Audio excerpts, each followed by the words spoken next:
తెలంగాణ రాష్ట్రంలో అనుమతులు లేకుండా అనేక మదర్సాలు కార్యకలాపాలు సాగిస్తున్నాయని, వాటిపై ప్రభుత్వ నియంత్రణ కొరవడిందని మెదక్ ఎంపీ రఘునందన్ రావు ఆరోపించారు. బీజేపీ రాష్ట్ర కార్యాలయంలో మీడియాతో మాట్లాడిన ఆయన, రాష్ట్రంలో కొత్తగా వెలుస్తున్న మదర్సాలలో ఎన్నింటికి అధికారిక అనుమతులు ఉన్నాయో స్పష్టం చేయాలని డిమాండ్ చేశారు. ఈ విషయమే ముఖ్యమంత్రి రేవంత్ రెడ్డికి లేఖ రాయనున్నట్లు తెలిపారు. ముఖ్యంగా తన పార్లమెంట్ నియోజకవర్గ పరిధిలోని సంగారెడ్డి జిల్లా జిన్నారం మదర్సా కార్యకలాపాలపై తమకు అనుమానాలు ఉన్నాయని రఘునందన్ రావు అన్నారు. జిన్నారం మదర్సాలో మొత్తం 70 మంది విద్యార్థులు ఉండగా వారిలో 65 మంది బీహార్లోని కిషన్గంజ్ జిల్లాకు చెందిన వారని, వారికి బోధించే ఉపాధ్యాయులు కూడా అదే ప్రాంతం వారని ఆయన పేర్కొన్నారు. కిషన్గంజ్ బంగ్లాదేశ్ సరిహద్దుకు సమీపంలో ఉందని, అక్కడి నుంచి బంగ్లాదేశీయులు వలస వచ్చి జిన్నారంలోని శిక్షణ పొందుతున్నారని అనుమానం కలుగుతుందని అన్నారు. అసలు మదర్సాలో ఎవరుంటున్నారు? మదర్సాల్లో ఉన్నటువంటి 70 మంది ఏ ప్రాంతానికి సంబంధించిన వాళ్ళు? వాళ్ళ తల్లిదండ్రుల ఐడెంటిటీ ఏంది? ఏ ఊరు నుంచి వచ్చినారు వాళ్ళు? మదర్సా ఏ రోజు స్థాపించినారు? మదర్సా స్థాపించడానికి ఏమైనా అనుమతులు తీసుకున్నారా?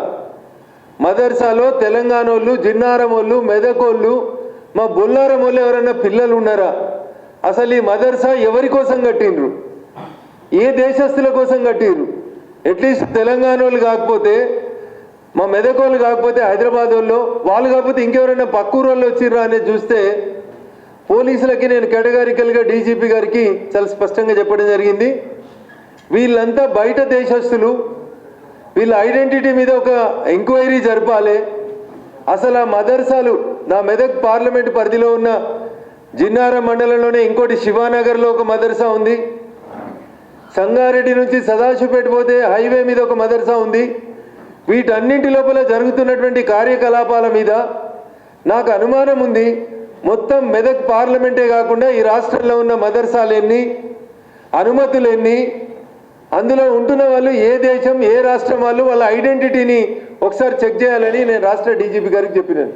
సంబంధించిన ఆధార్ కార్డులు, ఇస్నాపూర్లో ఉన్న నేపాల్ దేశానికి సంబంధించినటువంటి ఇతర మతస్థులకు సంబంధించినటువంటి ఈ కార్డులు, అట్లే జిన్నారం మదర్సాలో మోర్ పర్టికులర్గా మా నిజ నిర్ధారణ కమిటీ ఆధ్వర్యంలో మా నాయకులు మేమందరం పోయి అక్కడ ఎంక్వైరీ చేసింది. 70లో 65 కిషన్గంజ్ అని చెప్తారా అన్న? ఇంత స్పష్టంగా ఉన్నటువంటి వివరాలన్నీ తర్వాత ఢిల్లీకి వెళ్ళి అమిత్ షా గారికి ఈ రాష్ట్ర ప్రభుత్వం స్పందిస్తలేదు. ఇక్కడ ఇట్లా జరుగుతూ ఉంది. ఓల్డ్ సిటీలో కూడా రోహింగ్యాల సంఖ్య రోజు రోజుకు పెరిగిపోతూ ఉంది. దయించి వీటి మీద అప్రాప్రియేట్ యాక్షన్ తీసుకోండి అనేది వంతుల వారిగా, విడతల వారిగా పోవాలన్నా ముందు డీజీపీ గారిని కలిసినాం, 1 వీక్ గ్యాప్ ఇచ్చినాం. ముఖ్యమంత్రి గారికి ఓపెన్గా లెటర్ రాస్తా ఉన్నాం, చెప్తా ఉన్నాం 1 వీక్ గ్యాప్ ఇస్తాం.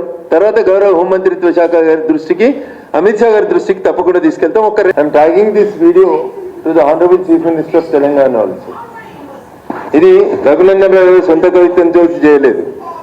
జిన్నారంలో జరుగుతున్నటువంటి ఎపిసోడ్లో మేము కొంచెం లోపలికి పోతే, ఒక కామన్ సిటిజన్గా, ఒక పార్లమెంటేరియన్గా నేను ఎంక్వైరీ చేస్తేనే ఇన్ని నిజాలు బయటకు వస్తే, ఇంకా పోలీసు వాళ్ళు నిజంగా ఒక హింస జరిగింది, అక్కడ సంఘటన జరిగింది అని చెప్పి వాళ్ళు విచారణ చేస్తే ఇంకెన్ని విషయాలు బయటకు వస్తాయి అనేది మీడియా ద్వారా సమాజం ఎక్కడికక్కడ మీ పక్కన ఉన్నటువంటి మదర్సాల పట్ల అలర్ట్గా ఉండండి.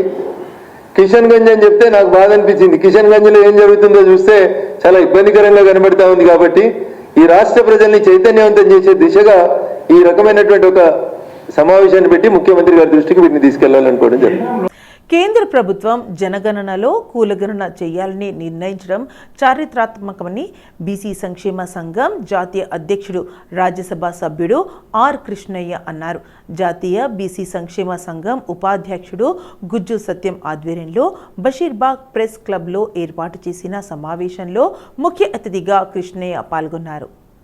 కేంద్ర ప్రభుత్వం వచ్చే జనగణనలో కులగణనను చేయాలని నిర్ణయం తీసుకోవడం పట్ల ప్రధానమంత్రి మోదీకి 40 బీసీ సంఘాలు, కుల సంఘాలు హర్షం వ్యక్తం చేస్తున్నట్లు కృష్ణయ్య తెలిపారు.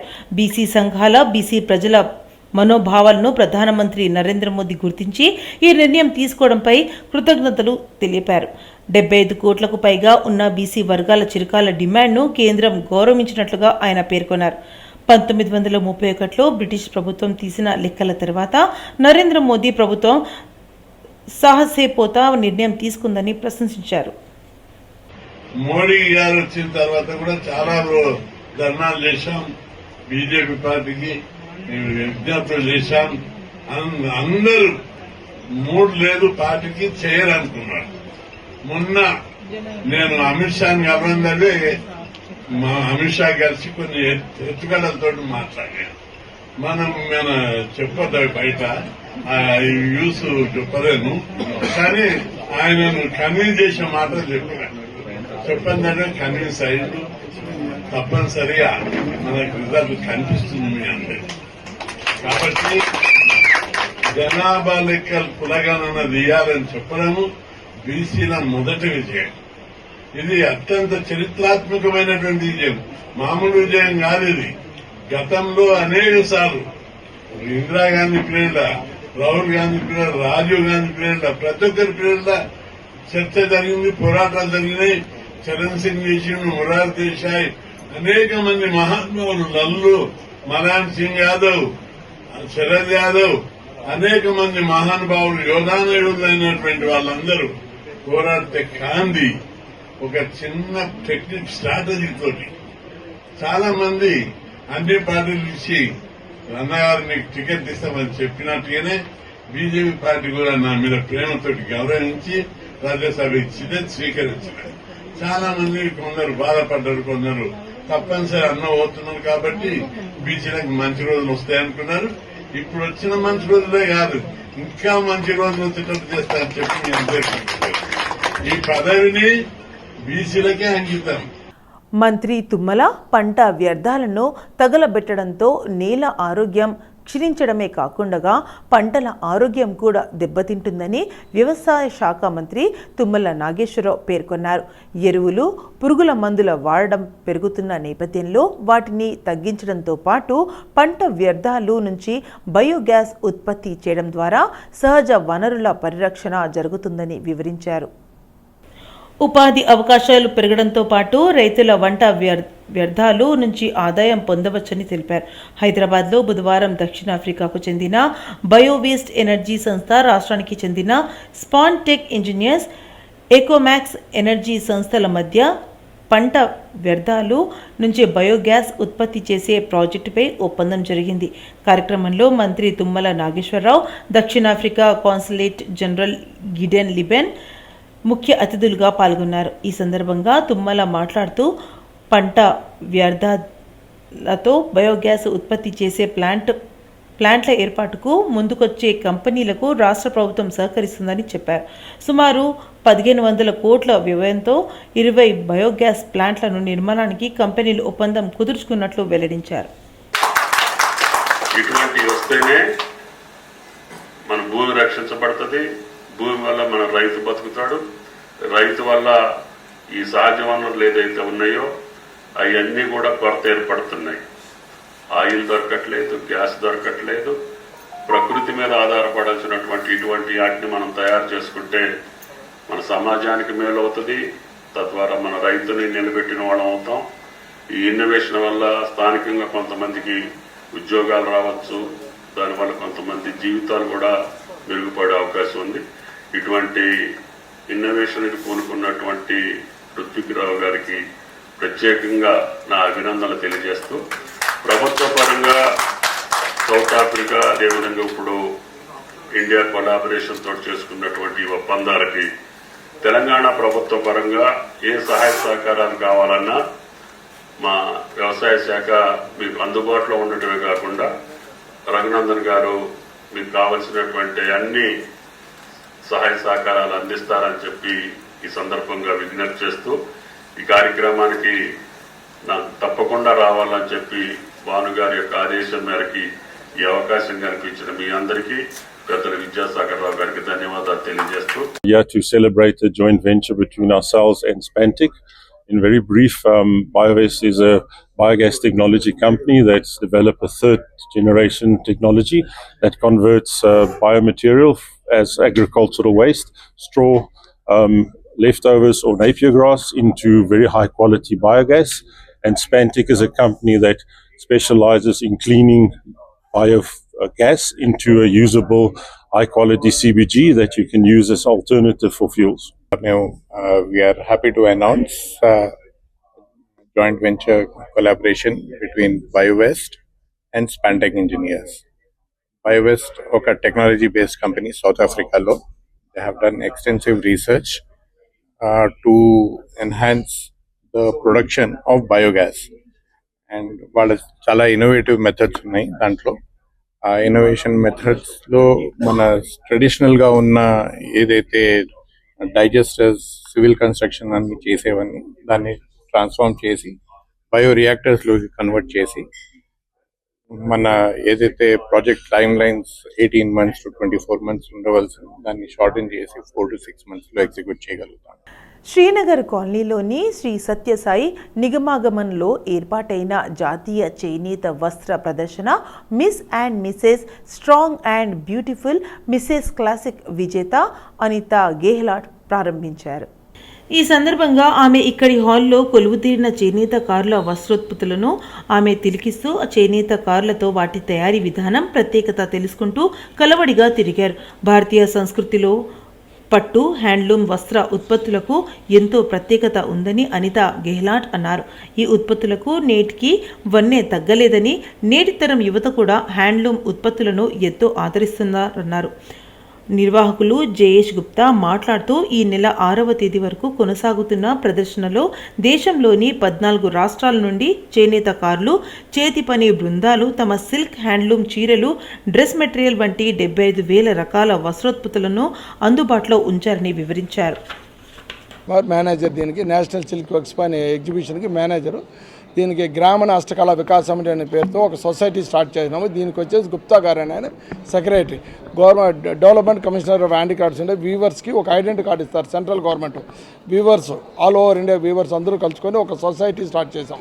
ఇప్పుడు మనం ఆంధ్రప్రదేశ్ని ఎత్తుకున్నామంటే మంగళగిరి అని ఉంది, గద్వాలు కరంకారి ఉంది, తెలంగాణ ఎత్తుకుంటే పోచంపల్లి, గద్వాలు, తమిళనాడు ఎత్తుకుంటే కంచిపట్టు.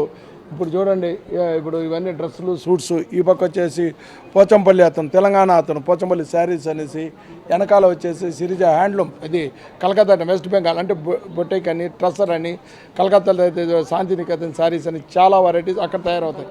ఇప్పుడు మహారాష్ట్ర ఎత్తుకుంటే పైతాని, గుజరాత్ ఎత్తుకుంటే పటోలా, కాటన్ పటోలా, రాజస్థాన్ ఎత్తుకుంటే suits, saris, dress materials, Chanderi, MP ఎత్తుకుంటే చందేరి. ప్రతి స్టేట్ నుంచి అంటే ప్రతి స్టేట్లో ఉత్పత్తి అయ్యే ప్రతి ఒక్కటి శారీస్, సూట్స్, హ్యాండ్లూమ్లో అంటే కాటన్, సిల్క్లో తయారయ్యే ప్రతి సీట్స్.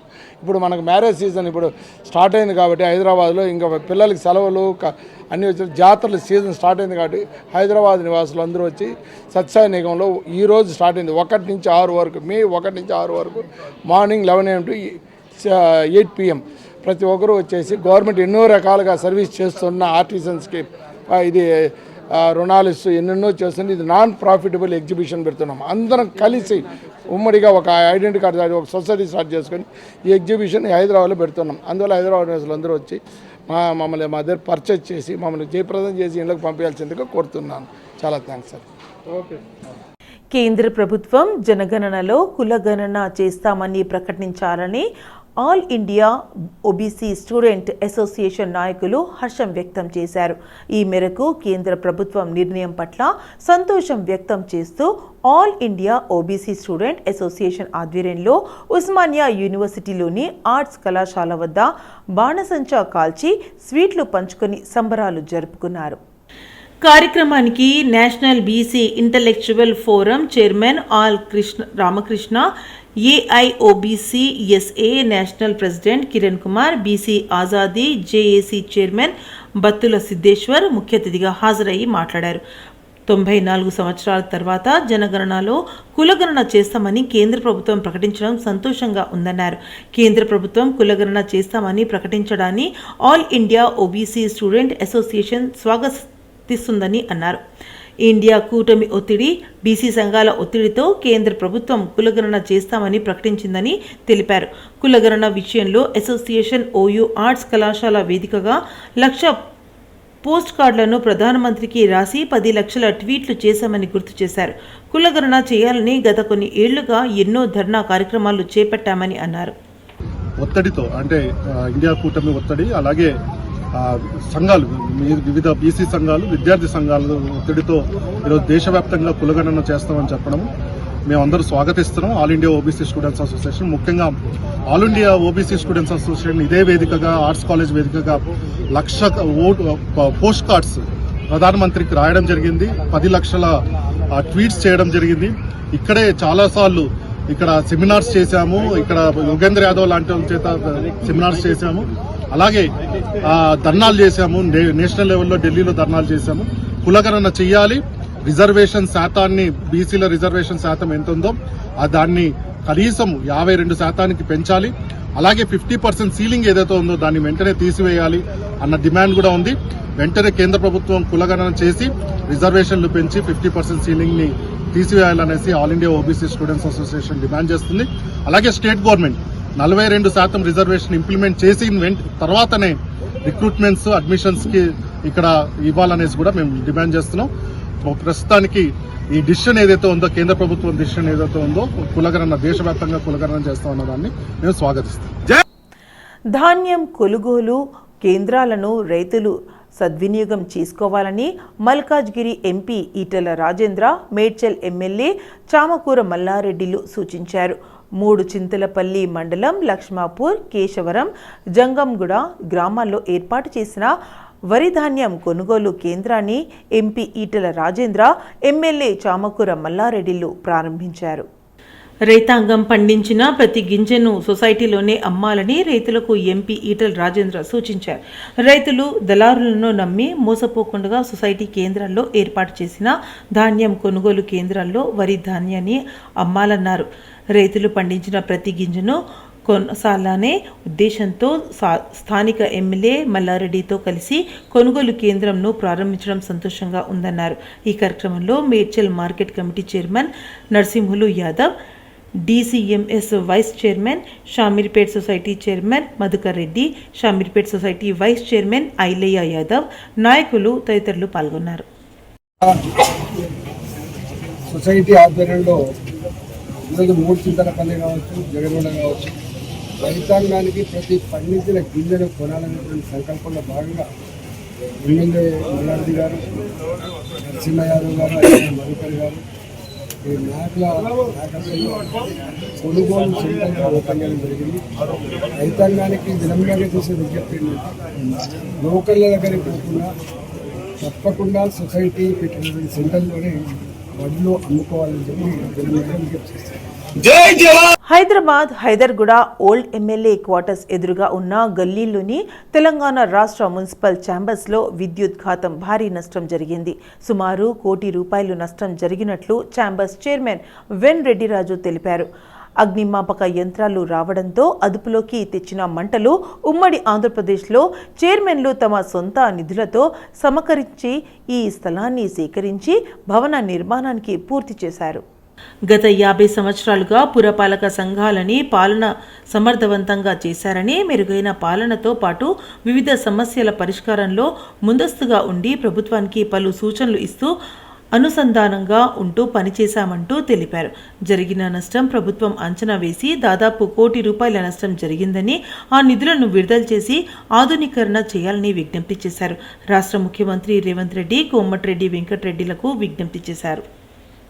హైదరాబాద్లోని తెలంగాణ రాష్ట్ర మున్సిపల్ ఛాంబర్స్ భవన్లో ఈరోజు ఉదయం విద్యుద్ఘాతం సంభవించింది. ఈ ప్రమాదంలో భవన్లోని ఫర్నిచర్, ఇతర ఎలక్ట్రానిక్ సామాగ్రి, కంప్యూటర్లు, ఏసీలు, రికార్డులు, ఇతరతర పూర్తి స్థాయిలో ఫర్నిచర్ దగ్ధమైంది. సుమారు 70 లక్షలకు పైగా ఆస్తి నష్టం వాటిల్లింది. అగ్నిమాపక యంత్రాలతోటి దీన్ని మంటలను అదుపులోకి తీసుకురావడం జరిగింది.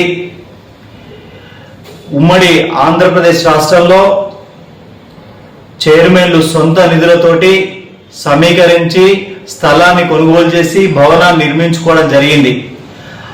గత 50 ఏళ్లుగా రాష్ట్ర వ్యాప్తంగా పురపాలక సంఘాల పాలన సమర్థవంతంగా పనిచేసేందుకు, అదేవిధంగా మెరుగైన పాలనతో పాటు వివిధ సమస్యల పరిష్కారంలో ముందస్తుగా తీసుకోవాల్సిన చర్యలు, ప్రభుత్వానికి తగు సూచనలు, సమస్యలపై కూడా ప్రభుత్వాన్ని నివేదించడం, ఒక అనుసంధానంగా ఉంటూ వారధిగా ఉంటూ పనిచేస్తూ రావడం జరిగింది. దీనికి గణనీయమైన చరిత్ర ఛాంబర్స్ ఉంది. ఈరోజు జరిగిన విద్యుద్ఘాతంతో జరిగిన ప్రమాదం నష్టాన్ని చూసి తెలంగాణలోని రాష్ట్రంలోని పురపాలక సంఘాల్లో తీవ్రంగా కలిసివేయడం జరిగింది. ప్రభుత్వం మానవతా దృక్పథంతో జరిగిన నష్టాన్ని అంచనా వేసి సుమారు ₹1 నిధులను విడుదల చేసి పూర్తి స్థాయిలో ఆధునీకరించాలని కోరుతా ఉన్నాం.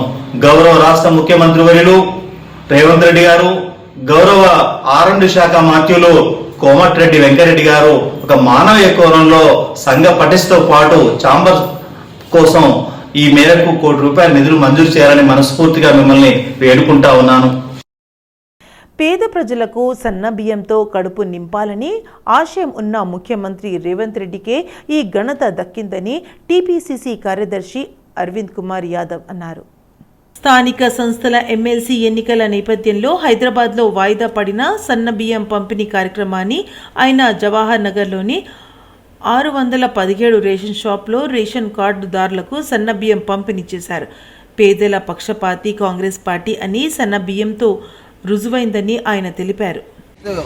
గత నెలలో సీఎం రేవంత్ రెడ్డి గారు ఏదైతే సన్న బియ్యం పేదలకు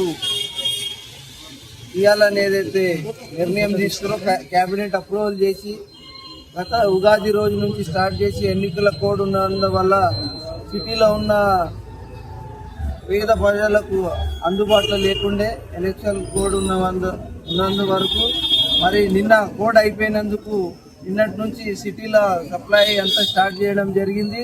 మళ్ళీ ఈరోజు ముషీరాబాద్ కాన్స్టిట్యున్సీలో గుర్రం శంకర్ అన్న మన డివిజన్ ప్రెసిడెంట్ అభిషేక్ కెనడి గారు ఆధ్వర్యంలో ఈరోజు గాంధీనగర్ మేడం గారు కంటెస్టెడ్ కార్పొరేటర్ వారి ఆధ్వర్యంలో ఇంకా అందరూ సీనియర్ కార్యకర్తలు, బ్లాక్ అధ్యక్షులు, మరి అందరు యువజన కాంగ్రెస్ అందరు ఆధ్వర్యంలో ఈరోజు ఏదైతే రేషన్ షాప్కి వచ్చి ప్రజలకు తెలుపుకోవడం జరిగింది. వాళ్ళు ఎంతో సంతోషంగా ఉన్నారు. ఏదైతే సన్న బియ్యం ఇవ్వడం జరిగింది అది ఎన్నో రోజుల నుంచి గరీబోళ్ళు కానీ ఈరోజు గరీబోళ్ళు కాకుండా గరీబోళ్ళ అతీతంగా కూడా అందరూ వచ్చి రేషన్ షాప్ల ముందు నిలబడి ఏదైతే సన్న బియ్యం తీసుకుంటారో అది రేవంత్ రెడ్డి గారికి ఆ ఘనత చెందుతుంది. మా ముఖ్యమంత్రి గారు మాది అయితే కాంగ్రెస్ ప్రభుత్వం, ముఖ్యమంత్రి రేవంత్ రెడ్డి గారు ప్రభుత్వం ఏదైతే ఉందో అది పేదల ప్రభుత్వం అని ఈరోజు ఏదైతే ఉందో అది ప్రూవ్ అయింది. ఇదే విధంగా రాబోయే కాలంలో ఇంకా ఇట్లాంటి ఎన్నో గరీబుల స్కీములు తీసుకొచ్చి ప్రజల మధ్య వెళ్తామని ఈరోజు మీడియా ముఖంగా తెలుపుతున్నారు.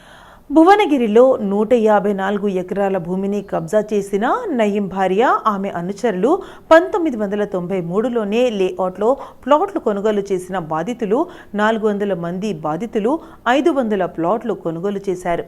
లక్ష్మీ నరసింహస్వామి కాలనీ అసోసియేషన్ ఏర్పాటు చేసుకున్నారు. పేదలు, మధ్యతరగతి ప్రజలే ఎక్కువగా ప్లాట్లు కొనుగోలు చేశారు. 2006లో నయీం భార్య షేక్ హసీనా బేగం, ఆమె అనుచరులు కలిసి చేసుకున్న ఏజీపీఏలు చేసుకున్నారు. తప్పుడు పత్రాలతో నయీం భార్య హసీనా బేగం ఏజీపీఏలు చేసుకున్నారు. అప్పటి నుండి తమ ప్లాట్లోకి వెళ్లకుండా నయీం అనుచరులు బెదిరింపులకు దిగారు. నయీం చనిపోయిన తర్వాత సీట్ ఏర్పాటు చేసి బాధితులందరికీ న్యాయం చేస్తామని చెప్పారు. ఇప్పటి వరకు మాకు ఎలాంటి న్యాయం జరగలేదు. నయీం ఆస్తులను ప్రొహిబిటెడ్ లిస్టులు పెట్టారు. భువనగిరిలోని మా ఫ్లాట్లకు సంబంధించిన సర్వే నంబర్లను మళ్ళీ ప్రొహిబిటెడ్ లిస్టులో నుంచి తొలగించి విక్రయాలు జరుపుతున్నారు. సీటు విచారణ పూర్తయ్యే వరకు ఆ సర్వే నెంబర్లను ప్రొహిబిటెడ్ లిస్టులో పెట్టాలని ప్రభుత్వాన్ని కోరుతున్నామని, ఈ కేసులో పోలీసులు ఇంకా ఛార్జ్షీట్ కూడా వేయలేదని, పోలీసులు ఛార్జ్షీట్ వేస్తే కోర్టు విచారణ జరిపి మాకు న్యాయం చేస్తుందని, ఇప్పటికైనా ప్రభుత్వం 500 మంది పేదలకు న్యాయం చేయాలని కోరుతున్నాం. నయీం చనిపోయినా అతని అనుచరులు అరాచకాలు ఇంకా కొనసాగుతున్నాయన్నారు. 500 ప్లాట్ ఓనర్స్లో చాలామంది poor, middle class, below middle class ఉన్నటువంటి వాళ్ళు అండి. మా ప్లాట్లు సీనియర్ సిటిజన్స్ ఉన్నారు, ఎక్స్ సర్వీస్ మెన్ ఉన్నారు, హ్యాండిక్యాప్డ్ ఉన్నారండి. మా ప్లాట్ ఎంతో కష్టపడి దాంట్లో ఇల్లు కట్టుకునే ఉద్దేశంతో మేము చేసుకున్నాం. మా సేల్ డీడ్లో కూడా ఇల్లు కట్టుకోవడం అనేటువంటి కారణం కోసమే వాళ్ళు చేసామని చెప్పారు. ఈ లేఅవుట్ని ల్యాండ్ కన్వర్షన్ చేసామన్నారు. అదే సేమ్ కాస్ట్తో మేము కొనుక్కున్నాము. ఈ రోజుని ఈ ల్యాండ్, మా ల్యాండ్ వేరే వాళ్ళ పేరు మీద రాంగ్ డాక్యుమెంట్ల కారణంగా ఉందండి. ఈ సేల్ డీడ్లు క్యాన్సిల్ చేసినప్పుడు మాత్రమే మేము మా ప్లాట్లను డెవలప్ చేసుకోగలం. కాబట్టి స్టేట్ గవర్నమెంట్ దయతో మా యొక్క గ్రీవెన్స్ పరిశీలించి సబ్సిక్వెంట్ డాక్యుమెంట్లను కనుక క్యాన్సిల్ చేసినట్టయితే దీనికోసం గాను సిక్లో మా పేర్లని నమోదు చేయడం, 2 ఛార్జ్షీట్ కోర్టులో ఫైల్ చేయడం, ఇలాంటి లీగల్ చర్యలు తీసుకోవడం ద్వారా మాకు న్యాయం జరుగుతుంది. కాబట్టి మా స్థలాలు మాకు ఇప్పించమనేదే మా కోరిక, విజ్ఞప్తి అండి. అప్పటి సిట్ చీఫ్ని కలిసిరండి మీరు, ఎందుకు అప్పుడు పట్టించుకునే సిట్ మిమ్మల్ని ఎందుకు యాడ్ చేసేదాన్ని? మేము 2013 సంవత్సరం నుంచి కూడా పోలీస్ డిపార్ట్మెంట్కి చాలా నెంబర్ ఆఫ్ రిప్రజెంటేషన్స్ ఇచ్చాం. కలిసామండి. కేసు జరుగుతుంది, ఇన్వెస్టిగేషన్ జరుగుతుందని చెప్పారండి. కానీ ఛార్జ్షీట్ మాత్రం ఇప్పటిదాకా వేయలేదండి. వెరీ రీసెంట్లీ సీఎం ప్రజాపాలనలో కూడా మా గ్రీవెన్స్ ఇచ్చుకున్నాము. హోమ్ డిపార్ట్మెంట్కి కూడా వాళ్ళు కాపీ పంపించారండి. ఫైనల్గా ఇప్పుడు డీజీపీ గారి ద్వారా, సిపి గారి ద్వారా టౌన్ పోలీస్ స్టేషన్కి ఆ రిప్రజెంటేషన్ ఫార్వర్డ్ చేస్తున్నారండి. అలాగే కలెక్టర్ గారికి కూడా పంపించారండి. వాళ్ళు ల్యాండ్ మీదకి వెళ్ళినప్పుడు ఎప్పుడు కూడా మా దాంట్లో బౌండరీ స్టోన్స్ వేసుకున్నామండి. తర్వాత మా శ్రీ లక్ష్మీనరస్వామి కాలనీ పేరు, అడ్రస్ పెట్టినటువంటి హోర్డింగ్స్ కూడా పాతి ఉన్నాము, చూసుకుంటూ ఉన్నాము. ఆల్ ఆఫ్ ఏ సడన్ 2007 ఇయర్లో వీళ్ళ ఫాదర్ సొంటికి భరత్ గారు ఫాదర్ సొంటికి రాములు గారు బౌండరీస్ వేయాలని చెప్పని గ్రౌండ్ మీదకి వెళ్ళి వర్క్ చేస్తున్నప్పుడు ఒక 40 మంది హెసిటేట్ చేశారండి, రానివ్వకుండా, వర్క్ చేయనివ్వకుండా. అప్పుడు ఆయన ఇమీడియట్గా ఒక సూట్ అనేది కోర్టులో ఫైల్ చేసి పోరాడారండి. అల్టిమేట్గా వారికి ఫేవర్గా ఆర్డర్ వచ్చింది. తర్వాత వారిని మా అసోసియేషన్కి ప్రెసిడెంట్గా పెట్టుకున్నాము. తర్వాత ఆయన డ్యామేజ్ అయిన తర్వాత అసోసియేషన్లో ఫర్దర్ ప్రాపర్గా వాళ్ళు చేయట్లేదు అన్న విషయం మా రెవెన్యూ కోర్టులో వాళ్ళు పాటిస్తున్న విధానాన్ని బట్టి అర్థమైంది. అందుకని ఈ మ్యూచువల్లీ కోఆపరేటివ్ సొసైటీ అనేది మేము పెట్టుకొని మేము 2018-19 నుంచి కూడా దీని మీద వర్క్ చేస్తాం సార్. తెలంగాణ రాష్ట్ర ప్రభుత్వం విడుదల చేసిన 10వ తరగతి ఫలితాలలో గాయత్రీనగర్, జిల్లెల్గూడ ఎమినెంట్ హై స్కూల్ విద్యార్థులు ప్రభంజనం సృష్టించారు. 600 మార్కులకు గాను 590 మార్కులతో పి అన్వేష్ అనే విద్యార్థి స్టేట్ ర్యాంక్ సాధించాడని eminent school chairman VV Ramarao హర్షం వ్యక్తం చేశారు. ఎస్ పూజిత 571, చంద్ర సిద్ధార్థ్ 559, వైష్ణవి 552, హరికుమార్ 550, సిద్ధార్థ్ 534, హర్షిత 532, దీక్షిత 530, జోష్మిత 527, వైష్ణవి 527 మార్కులు సాధించారు. 500 మార్కులకు పైగా 25 మంది విద్యార్థులు 100కు 99% ఉత్తీర్ణతతో అత్యుత్తమ ప్రతిభను కనబరిచిన అని తెలిపారు. విద్యార్థుల ఉత్తీర్ణతే లక్ష్యంగా తక్కువ ఫీజులతో చక్కటి విద్యను అందించడమే ఎమినెంట్ హై స్కూల్ ప్రధాన లక్ష్యమన్నారు. ఉత్తమ ప్రతిభను కనబరిచిన విద్యార్థులకు శాలువలు, మెమోంటో, బొకేతో సన్మానించారు. ఈ కార్యక్రమంలో school chairman VV Ramarao, school డైరెక్టర్లు అనిల్, కాండియన్, స్కూల్ ప్రిన్సిపల్ కోకిలారాణి, ఉపాధ్యాయులు, ఉపాధ్యాయేతరు సిబ్బంది, విద్యార్థులు తదితరులు పాల్గొన్నారు. ఆ రోజు నుంచి ఈ గాయత్రీనగర్ చుట్టుపక్కల విద్యార్థులకి ఉన్నతమైన విద్యను అందిస్తూ ఏకైక విద్యా సంస్థ ఎమినెంట్ స్కూల్. గత సంవత్సరం 10/10 గ్రేడ్స్ ఉన్నప్పుడు కూడా మా స్కూల్కి 10/10 రిజల్ట్స్ వచ్చినాయి. ఈ సంవత్సరం మార్క్స్ లిస్ట్లో కూడా 600కి 590 మార్కులు వచ్చినాయి. కనీ విని చరిత్ర తిరగరాయాలంటే ఎమినెంటే, చరిత్ర సృష్టించాలన్నా కూడా ఎమినెంటే. ఎమినెంట్ అంటే ఒక క్రమశిక్షణకు ఉన్న మారుపేరు. మా దగ్గర చదువుతున్న పిల్లలందరూ కూడా పేద, మధ్య, దిగువ తరగతి పిల్లలు మాత్రం మా దగ్గర చదువుతున్నారు. అందులో నుంచి మట్టిలో నుంచి మాణిక్యాన్ని ఎడగదీస్తున్నాం. నా విద్యా సంస్థలు చదివిన పిల్లలు చాలామంది ఉన్నత విద్యకి అమెరికా, ఆస్ట్రేలియా, జర్మనీ, లండన్లో వెళ్ళారు. అలానే డాక్టర్స్ అయ్యారు, ఐఏఎస్ ఆఫీసర్లు అయ్యారు, ఐపీఎస్ ఆఫీసర్లు అయ్యారు. ఎంతోమందిని ఉన్నత విద్యను అందిస్తూ క్రమశిక్షణగా మార్పేరుగా తక్కువ ఫీజులతో ఎక్కువ విద్యను అందిస్తున్నటువంటి మా సంస్థ.